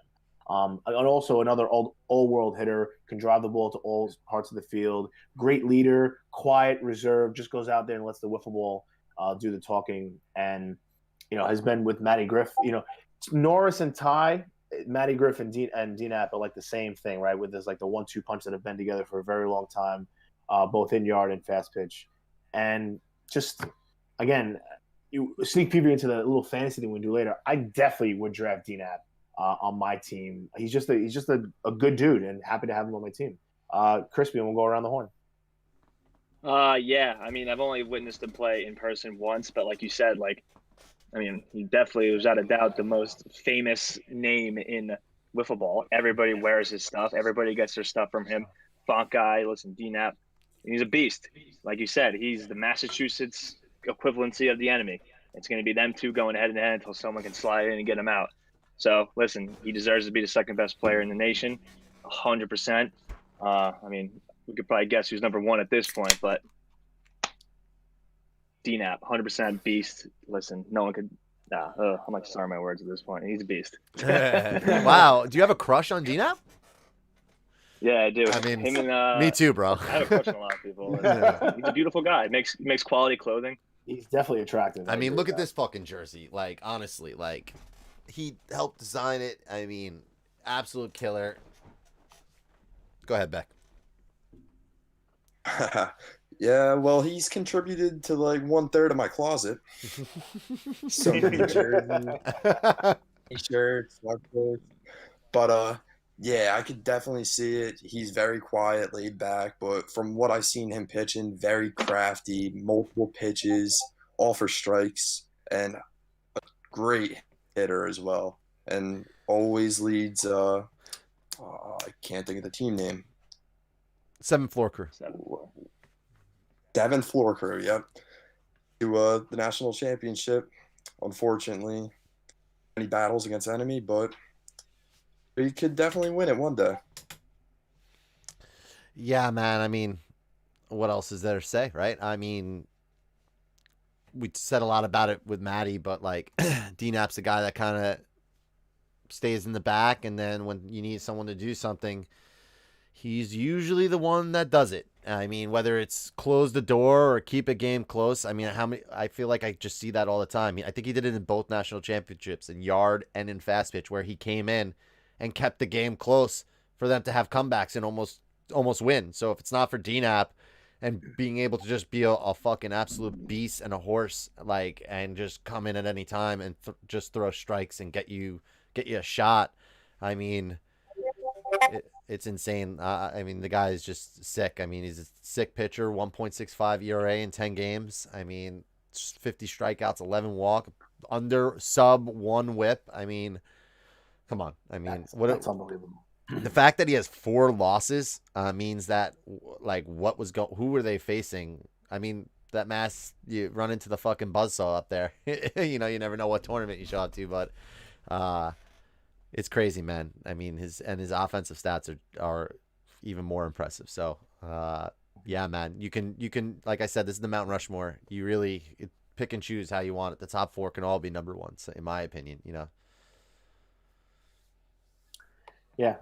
Superlatives to galore for DNAP. I mean, he's just a great player. He's a, you know, if we were doing a Hall of Fame, he'd be easily in there though. God does everything right. He's an ambassador for the game as well. I know he also plays in some of those little wiffle ball in Mass. That I think the one league is the name of it has escaped me, but I know he plays on weeknights sometimes, and he just does everything. He's also an unbelievable ping pong player. He's sick at shuffleboard. He's sick at probably every sport that he plays. He's guys, probably man. unbelievable at. Yeah, right. He's just one of those guys. You show him something, he looks at it, he's like, okay, and you're like, wait a minute, Kills how it. did you figure that out? Just a smart guy. Love it. All right. Are we ready to reveal the most obvious number 1 in the history of top 10 rankings? Listen, we haven't done a lot of rankings for yard players probably in a really long time, and this is fucking a long time coming to just kind of say not just last year, but maybe most likely yes of all time, Kevin Norris. Yep. There he is. Congratulations, Mr. Kevin GG Golden Graham, the great, the GOAT, whatever you want to call him, Norris. That number 25 just haunts you everywhere. I mean, you want to talk about there's really nothing to say. What's there to say? Kevin has done it all. He's done it in fast pitch. He's done it in yard. He'll go out there. He's a guy who'll throw the same pitch over and over again, and you won't hit it though. It doesn't matter. You'll get out.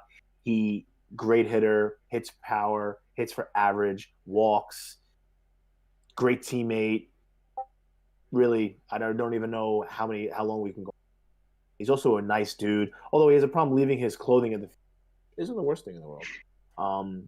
But he's just a great player. He's a great dude, and he's clearly the number 1 best player currently, and probably historically in yard league. Wow. By the way, the Islanders are up 7-2 right now. Let's go. Fire me up. Fuck the Bruins. Fire me up big time. Crispy, I know you and Beck are kind of new to the league, but I feel like you've heard of Norris before you even played. Yeah, I mean, like, literally, like, I was literally just, like, actually going to say that. Like, when we first started playing, like, our first time even entering the wiffle ball scene, in like Mid-Atlantic. I don't even know what year it was, way back when. Like he's actually like one of the first people we ever like mentally like knew of, like, wow, this guy's a beast, like when they were going to see him. And then now we get to play on the same field with him, so it's like it's sick. And listen, he got all these accomplishments all year. He won the national championship, but he won the Matt Crispy Man of the Year award, which is the most prestigious award of the year. Like he won by default. I talked to him once at Wendy's, and his soft, beautiful voice just hit my heart so much I had to give him the award. I'm not gonna lie, I love that man.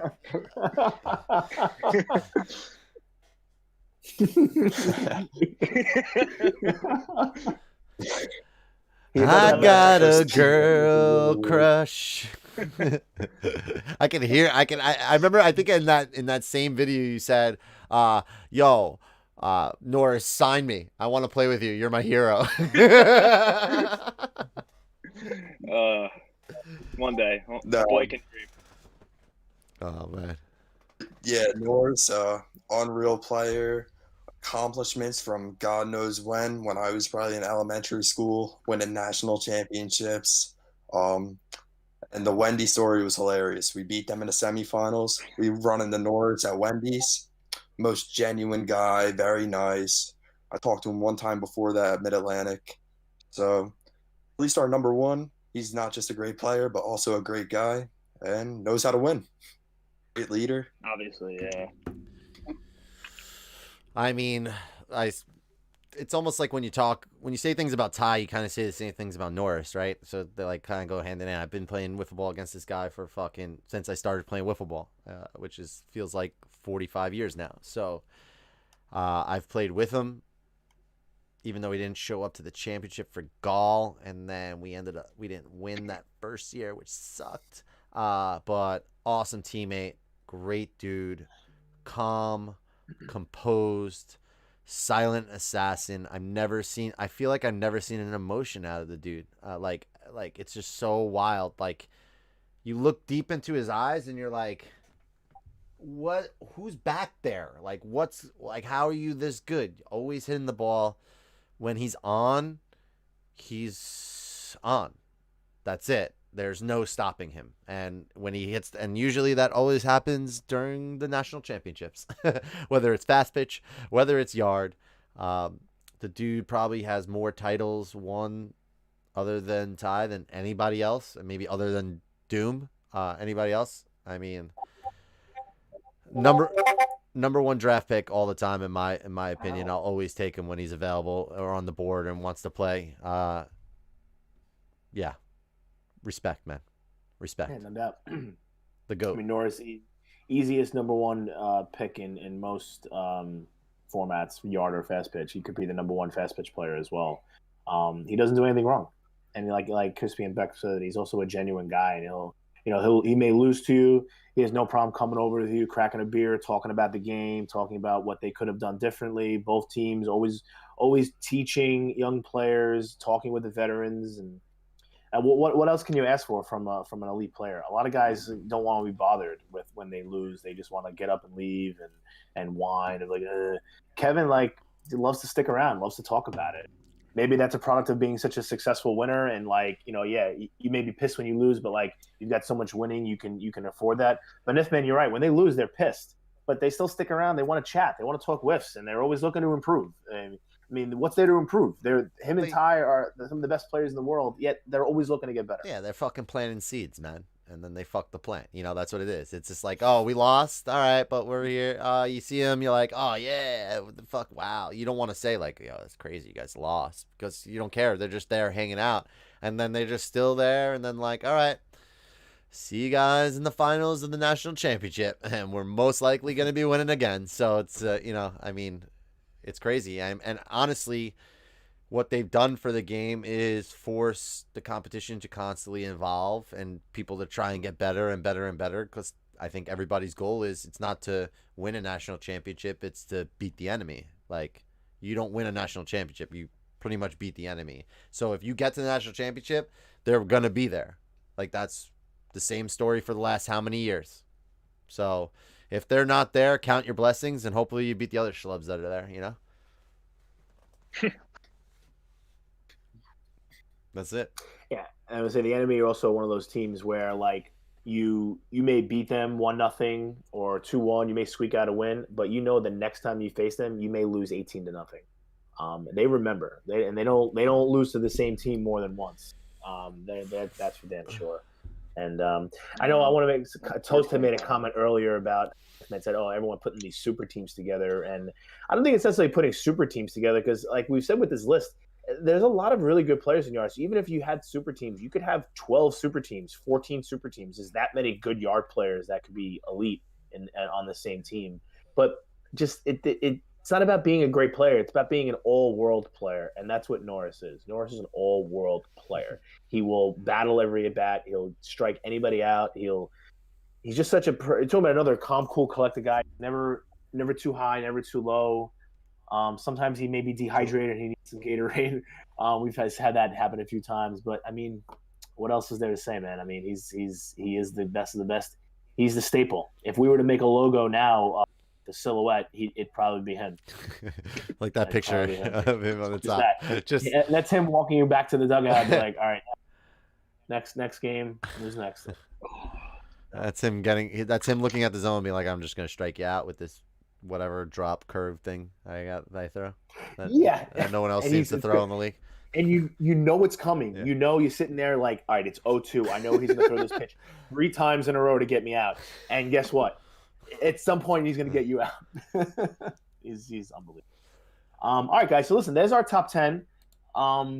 There's our top 50. There's our list. So congratulations to all the players that made it. Congratulations to the players who are honorable mentions. And those of you who didn't get on the list, whether you were snubbed or just an oversight or whatever it is, listen, do better. Work harder, play harder, get recognized. You know, make the people who make the list next year not even consider making you a snub. So with that being said, we're going to move on to our last segment here. We're going to do a quick little fantasy draft with all 50 players that were in this list. We're going to do a little snake draft. We're going to form our best 5-man team. 1 member from the top 10, 1 member 11 to 20, 1 from 21 to 30, 1 from 31 to 40, and 1 from 41 through 50. I believe the predetermined order was Foodman gets to go first. Is this true? Yeah, we'll do the same order as we were doing in the thing. So Foodman, Crispy, Beck, Niffman, and then we're doing Snake. So then Niffman, Beck, Crispy, Foodman. I mean, listen, let me tell you something. I'd fuck with this team in a fucking wiffle ball tournament. The 4 of us would fuck some people up. I agree. I know I suck. Yeah. I know anybody can be anybody. That's what makes. I know it's great. 2 honorable mentions and 2 like top 40 guys, but like I mean, I think we can make some people miserable throughout the day, right? This is a great goal team. Oh yeah. Oh no, he shows up on Sundays. Hey, anybody? It's a 4 game, guys. That's it. All right, so let's do this. All right, Fu Man, start us off. You get the first pick. All right. So, with that being said, I'm not going to take Norris, even though I love the guy. I'm going to take DNAP with my number 1 pick. Wow. Give me Brian DiNapoli. Pencil it in. I have to keep record of this. I don't feel like going. Yeah, please do. All right. So food. What do we do? Food, Crisp, Beck, Niff. All right. Food took DNAP. All right. Go ahead. So I'm stuck between 2 guys right now. I'm going to go more on the pitching route here. And I'm kind of going to back my own words of what I said for the number 9 overall player. I'm going to take my boy, Ray. Wow. Love that. Love that. Yeah, listen, he's my boy. He's my dog. Listen. He's showing up for me. I don't care what anybody says. So if he's on my team, he's showing up. I was going to say, if he fell to me, I wasn't going to take him because I can't risk having that 2 years 2 times in a row. I was proceeding to call. You can't blame me though, right? Great pick for you. Listen. Smart pick. That's smart. Yeah. Me, I would look like a fucking. What's that? Fool me twice, fool me again. I'm sure mine. So we're on to me. Yeah, Beck, your pick with my 3rd pick. Me, Kenny Jr. Wow, Kenny Jr. All right, so Kenny's hold back. on. Niffman, before you go, I just want to remind everybody the stipulation when we decided this is that you had to have 2 pitchers, 2 clear pitchers on your team. Where most guys were going to pick can pitch, but there has to be obviously 2 pitchers that are like your 1-2, better than everybody else. So sorry, guys, go ahead.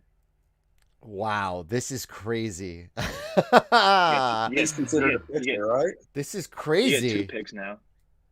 But I Is can he only pick considered one in the pitcher? top 10, and Norris is still there, Stant is there, and Ty is there. Who do I pick out of those 3 guys? I mean, wow. I mean, I said if he was there, I'd take him. So how no do love for Kyle, no love for Jay, no love for Maddie, no love for I mean, but like those. I mean, top 4.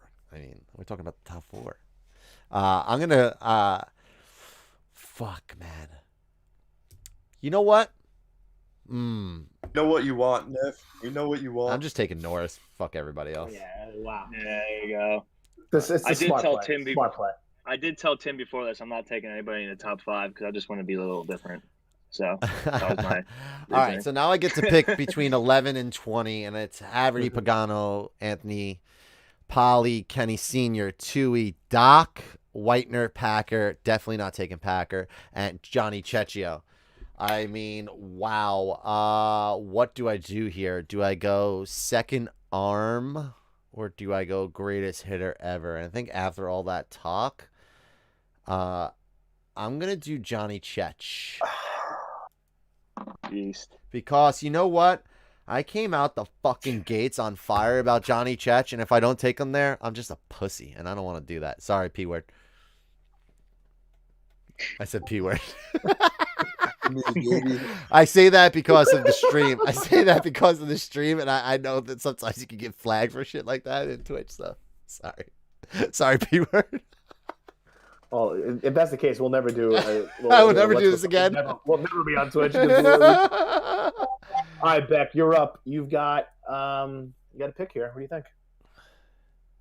Stuck between 2 people right now, but I'm gonna throw a loop in it and go Nass here. Give me Mike Tui. Tui, love that. Tui's Wow. a great pitcher. You had an absolute battle with him, not at this past open, but the one before. I think it was probably the best wiffle ball game I've ever been a part of. He's a great pitcher, knows how to hit, and he's a very cool kid. Give me Tui. I love that pick. I played with Tui. Actually played with. He came to Gaul one year, and he was on my team. And man, is that guy a lot of fun to fucking play with. Smaller of the stature, but boy, does he pack a fucking punch, man. Hitting and pitching, he is nasty. All right, Chris, man. Yep, let's go. All right, well, looking at this list right here, I mean, A lot of hot guys. this is one name that screams at me. I gotta go again with Mass. I gotta take Dan Haverty. Wow. I mean, maybe this will get me unblocked. Maybe this will get me unblocked on Twitter. Listen, I'm taking Haverty along with Ray. Listen, he's a hell of a pitcher. He's a good hitter, and he's a hell of an athlete in the outfield. I've seen him do some crazy things, make some crazy plays. Love that. He's a good player to have on your team, and he loves to win. So Isn't that the welcome to the squad. See, this is like real Gaul shit. So sometimes you wouldn't normally take a guy on your team, but you know what the possibility of like a combination. Like that's why Gaul's so great. It's like I took you and Venus, and I'm like, that's the greatest team. How do you beat those 2 picks back to back? 2 knuckers and like like 2 guys that chuck the knucks and like just are nasty and have pash. Like boom, let's go, fire me the fuck up. But I mean, how do you beat Haverty and Ray? Is nice. All right, Fu Man.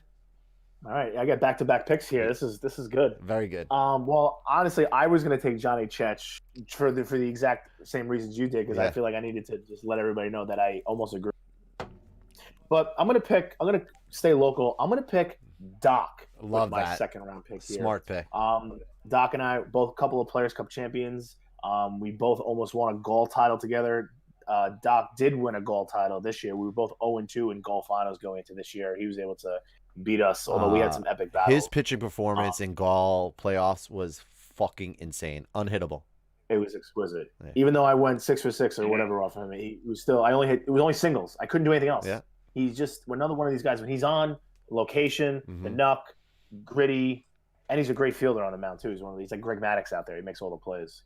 So with my back-to-back pick here, though, I don't know. Now you're in between 21 through 30. 21 and 30. Wow, Crispy, you A lot could. of good players here too. We can all actually, Crispy, you can take yourself if it gets to you and I'm you're not. still there. I'm not. I'm not. Well, I'm not going to take Crispy because I'm playing with him this year. Wow, so I wanna love keep that. that separate. And I'm not going to take Styles because I just play with him in Gaul. I'm going to take Johnny Whiffs. I'm going to take Johnny Whiffs for the sole reason that I need a Font Guy Apparel Speedo for him to be rocking while we're playing. Did you say Johnny And, Whiffs? I said Johnny Whiffs. That's what I said. Love that. Jonathan Whiffs Costa. More New Jersey guys. Gross. But listen, DNAP, Doc, Johnny Whiffs. Madon. Manager of the year material so far. All right, so I'm obviously Crispy, not going to take myself here because I am my own person. And Well, I'd rather be the coach of this team. right, exactly. That's what I was thinking. Player coach possibility is Yeah, always no, done one. yeah. So, so we got right now we got Ray and Haverty. We got two young guys. So let's throw an old captain in there. I'm gonna get Jordan Robles. Wow. Damn, y'all. Fucking Ooh. Crispy's team is sexy. Love that. I just think like you have some new guys that haven't really. I don't know if Haverty's won like a championship or anything. I know Ray hasn't, Yeah. like a national championship that is. But Jordan Robles is definitely a guy that's very decorated in his spirit. So I feel like he'd bring the mold and the and the experience to the table. Love with that. those well-talented young guys. I gotta be a GM or something, Crispy. bro. Sick. Crispy jacked my pick. Wow. Yeah, I was looking. I was now leaning I'm Jordan back. too. Wow. After looking at this, I wasn't gonna do this. I'm gonna pick the only person to make an award after himself. My teammate from the Lemons. And give me my players teammate. Let's go. Give me Crispy. Yeah, listen, Crispy Oh, welcome love to the the home. squad. Fire me up. But really, I'm happy to be here, man. what had me sold on this pick was performance at goal. Yeah. You're my friend too. But 21 straight innings, perfect. Got a pitch on this team now. I love Yeah, that I hope shit. So, maybe. That'd be You, cool. Kenny, Tui. You know what? That team just got a whole lot sexier, especially since we were able to free, especially since we were able to Yeah. free Crispy from jail too. Oh, thank God. Oh, come on. I'm excited about my next pick, my next two picks, because I think I know exactly who I'm taking here. So I'm gonna go with former Chai's player for 1.5 weeks, Mike Styles. I mean, what's there to say? I mean, Styles, one of the best up and coming young arms. I mean, dazzles with the knuckleball. Great hitter, looks like $1 zillion. I mean, the guy just oozes like charisma. I want him on my team. And then now we hop over to 31 through 40, right? Yeah. 31-40. So, man, there's some good players on this list. I see one guy that, for a reason, because I think 2021 is going to treat him nicely. I think he's one of the best up-and-coming talents in this league. And I've won a golf championship with them before. And I know this is funny because they're right next to each other, but I'm going to go Tyler Can. I was going to say, I know it's funny because he's right next to Venus, and I've won a golf championship with Venus. Yeah. But, I mean, I think Tyler, watching this kid grow over the last 2 years, and now he's kind of, he left his boys, and he's going on his own, and he's got 3 solid teammates with him. And I think if Tyler could keep his head on his shoulders, 2021 is going to be massive for Tyler Can. Absolutely destroyed it in Gaul. Hit the absolute piss. I've never seen a hitting performance like that. He's one of the best hitters in goal history. He just always rakes. If it wasn't for Food Man and not wearing shoes for the first 3 weeks of the season and just being fucking Fug Flintstone, Tyler Can, would have been the best hitter of all time in golf. But Fug Flintstone, how can you beat him? Yeah, it was electric those 2 weeks. Really, that 1 week, it was unstoppable. I helped you out. Listen, I held him for 1 game. But so with Tyler Can off the board, I'm gonna go with Kenny's fast pitch teammate Connor Young. Wow, Scumlord millionaire. Damn. I wanted my dog. I had to pick Connor here. I'm literally Connor's writing Skinner. passion is unreal. I know every time if this was a team, he would show up wanting to win. He would do whatever it takes to win. And he did hit a walk-off off the Lemons, so I'll never forget Yeah, I that one. did. You always remember the ones that are when sometimes you're on the opposite side of it. I just got a text, man, from Kenny Jr. He said, "I'm Spliff Man." That was at 9:24, so I must have said Spliff Man on the fucking thing. Yeah. Oh, you definitely did. So Wow. I'm up. Huh. So we're doing 31 to Yep. 40 here. Yep. Mm-hmm. Again, I'm gonna for the same reasons. I've played with Venus, and I'm going to play with food. So I'm gonna refrain from you guys, even though I'd love you on my team. But I'm gonna pick another guy that's been widely. His spot here has been questioned heavily.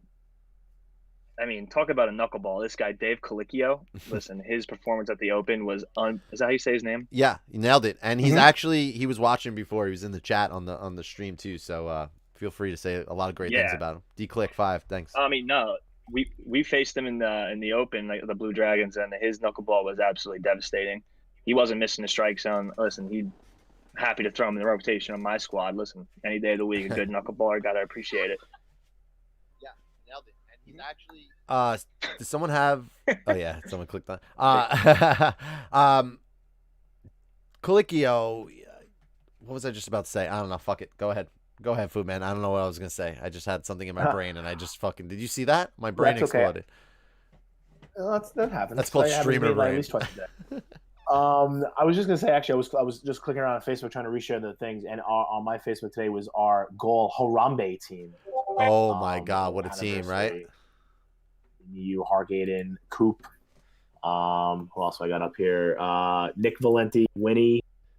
I mean, that was a fun team, Insane. and we didn't go as far as we should have in the playoffs that day. Disappointing. Yeah. All right, so I get my last two picks here, right? Let's see. I've got DNAB. You I've do. got Doc. Got Johnny Whiffs. Got electric players. That's a fucking love this, sick love team. this. A good start. Can't complain. I think I'm also not going to draft myself because that's not fun. So Food man, that would be here's the my most stipulation food for- man thing ever if you drafted yourself. You gotta have food man on the team, you know? I mean, yeah, well, I do, but I'd rather be owner of this team, to be honest with them. Yeah, I'm joking. My stipulation here. I'm glad you took Connor because I almost wanted Connor just to just to make him really angry because he hated this list from the start. Now I would take Red, but this is the not done Red. If Red is done, I'm not taking Red. So I may have to pass on him.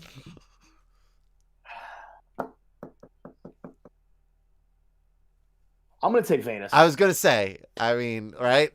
I'm gonna take Venus. What a player to add to that team. Venus, Doc, DNAP, and Johnny Whist. Jesus Christ, you know? That's a pretty good four. And then to round it out as a fifth. Wow, Bob, obviously. Yeah, LOL. I've actually, it's crazy. I've never ever played on a team that I can recall, like in a real situation. Never played.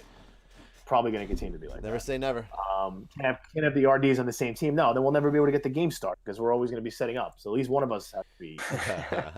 I mean, I'm looking at this list of 10 guys here, and I'm seeing a lot of guys that I don't know. I feel like I'm not trying to, and no knock to Drew, because again, I'm not going to pick Drew just because I played with him for 10 years. I would pick something.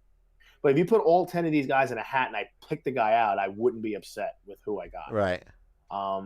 And I think the reason I'm going to pick this guy is that we've had a lot of individual battles, whether it's on the fast pitch scene, yard scene, Players Cup games, non-Players Cup games. We've just always seemed to face each other in really good Gerard, yeah. And we're both no, not out on Gerard. And we're both also dealing with serious hair issues. LFG Ian Wow, Crosby. damn, Come on, that thing's fire me getting crazy by the second. up.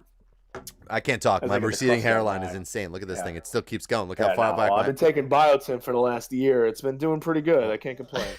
But yeah, I'm going to take Ian Crosby, another great dude. Love to have someone from Way Too Beautiful on the roster. Wow, love that. No knock to Adam Milstead, but also play together with him with the Spades. Actually, I did play with Crosby on that team too, so that would be a bad example.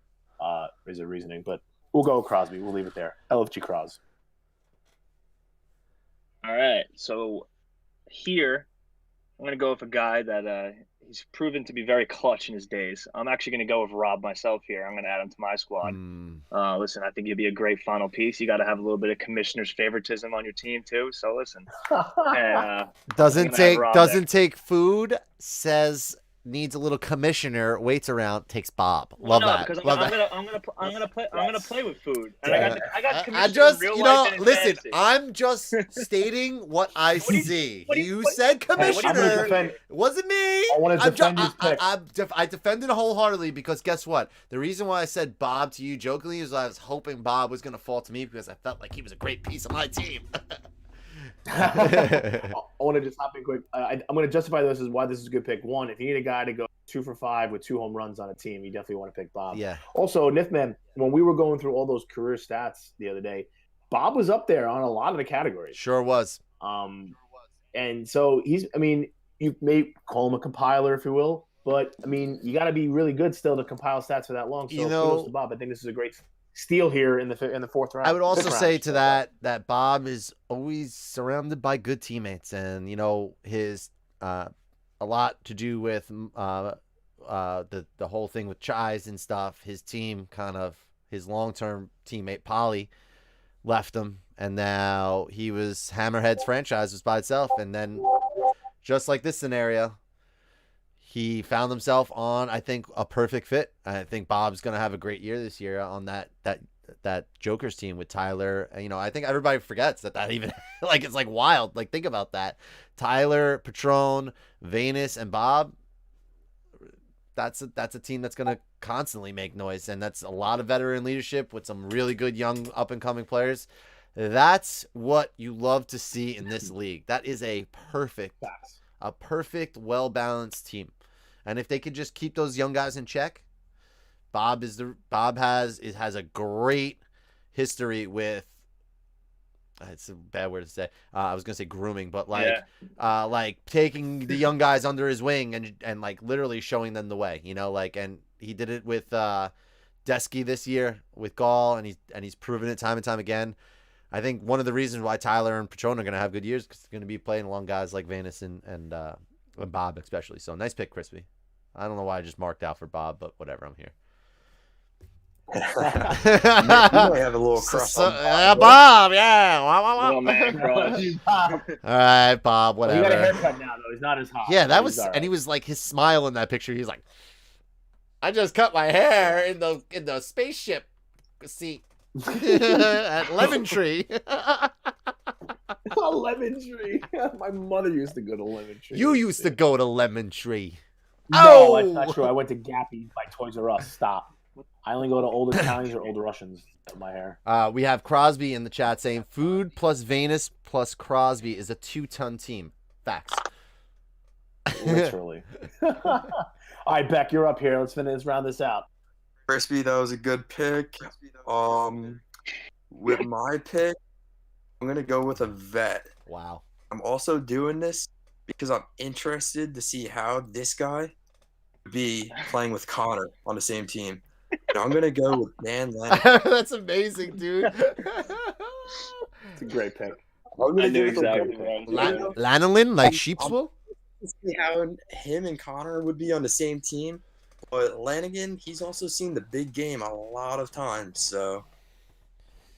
And he's got the experience, he's been around for a while, and he's a great player. Man. So, Oh, man. Lanigan. Oh, man. Wow, Lanigan. So you had Lanigan, Junior, Tui, Connor Young. Yeah. That's a squad. Who else Yeah. am I missing? Chris- Dave Click. No. I have him. Crispy, right? Sorry. Crispy to Crispy. Oh man, Lanigan will not have fun on that team. All right. I'm between two picks. All right, Neff, round it out, man. I'm between two picks. And I think the right pick here is the big lefty, and that would be Slater. I think Pete in this lineup is just. Pick this. I think Pete in my lineup is ridiculous with Norris, Johnny Chech, Styles, and Tyler Can. I mean, that team's gonna fucking hit the shit out of the ball. I got a bunch of stud pitchers. So I was gonna go. My other pick was Adam Brigio, because that kid's just an absolute savage and a stud, and he's, I think, being on 603 this year. Watch out for those guys. Lopes and Brigio I think are gonna have massive years playing with the big boys. So. But I'm excited for Pete Slater to be on this team. I think what we should do is I'll draft up a little graphic for this, and then we'll have everybody vote on whose team you think is the best. What do you think? And, I like that. And, we can do it off the spike. And the winner will get a Font Guy Apparel merch. How about that? You heard that, DNAP? Got that, DNAP? That's on DNAP too. Yeah. Congratulations to the lead sponsor, officially made right now, Font Guy Apparel. He was bummed. He sent me like a new sweatshirt to wear for the show, but he sent it to my old address, so it didn't come in time. Listen, I think that's a great idea to post all of our teams. I'd also love to take this top 50 list and do the exact same thing we did. Take one player from the top 10, one from each set of 10, and make your own team of 5 and send it in. You can either comment it on the Facebook page. We're going to repost the top 10 tomorrow with all the players on Instagram as well, so you can comment it there. And maybe we'll have some live guests come on during the weekend or next week to kind of break it down and see what you guys would pick for your 5. I think There's really no bad 5-man team you can put here. Yeah, I think we can make a little announcement, Food. What do you think? Or do you think we could talk, because this was kind of like the test run, and I think it went pretty well, but do you want to announce what we talked about and what we've been working on that's in the works? Yeah, I'd love to. 5 words? Can you remind me what 5 words? Oh, yes. So there is an updated logo in the works. I heard D-Not hit me up. So Foodman, myself, and Millsy will be launching a live show here on Twitch on this channel called Fire Me the Fuck Up. And we will be covering all things wiffle ball once a week, recapping tournaments, and we're going to hopefully, even though I'm going to be moving, we'll be working on doing some more live streaming for the games through the Twitch channel and coming up with a whole format. So hope to collab with the Lemonhead boys over here and do some live shows on Twitch as well. Anybody else that is doing wants to run a show or stuff, you can always hit me up. We could do something like this, a little collaborations. I think collaborations are key. I think we're entering a new era of wiffle ball. This is just a part of it, and this is something I just picked up on the whim. But like, let's make 2021 a special year. I mean, the Lemonheads kind of lit the fire under all of our asses. They dismantled and said we're shaking up the league, and they did exactly that, and everybody hit the ground running. Mad fucking love to every team that's creating a team page. We're going to mean more of that. Focus on this year is really content.